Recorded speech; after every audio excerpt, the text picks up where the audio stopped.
తిరుమల లడ్డుకు సంబంధించి ఎటువంటి జంతువుల కొవ్వు కలవలేదు.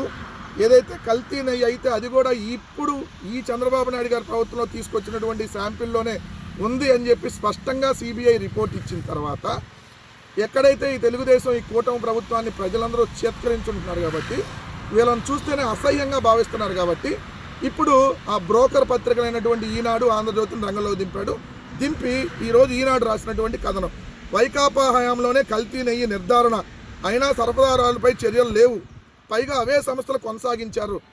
ఏ సంస్థలు కొనసాగించారు? బోలేబాబా డైరీని తీసుకొని వచ్చిందే చంద్రం బాబా అలియాస్ చంద్రబాబు. ఆ బోలేబాబా డైరీని బ్లాక్ లిస్ట్లో పెట్టింది జగన్మోహన్ రెడ్డి గారి ప్రభుత్వం ఉన్నప్పుడు. జగన్మోహన్ రెడ్డి గారి ప్రభుత్వం ఉన్నప్పుడు ఇదిగో పలానా 2019 నుంచి 2024 దాకా ఇదిగో పలానా జనవరి, లేదంటే పలానా జూనో, పలానా ఆగస్టో, లేదంటే పలానా డిసెంబరో, ఇదిగో పలానా నెలలో పలానా డైరీ నుంచి పలానా శాంపిల్ తీసుకున్నాం, ఇది కల్తీ అని తేలింది, ఇదిగో పలానా ల్యాబ్ రిపోర్ట్ అని చెప్పండి. ఇంకా ఎందుకు ప్రజలను మభ్యపెడతారు?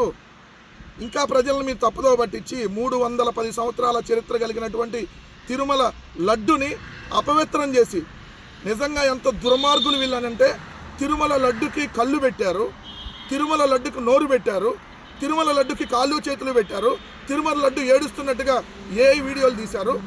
ఇలాంటి మనుషుల మధ్య మనం బతుకుతున్నామంటే నిజంగా ఇప్పుడు చెప్పండి, ఎవరు మురికి మాటలు, ఎవరి మురికి పత్రికలు, ఎవరి రోతరాతలు,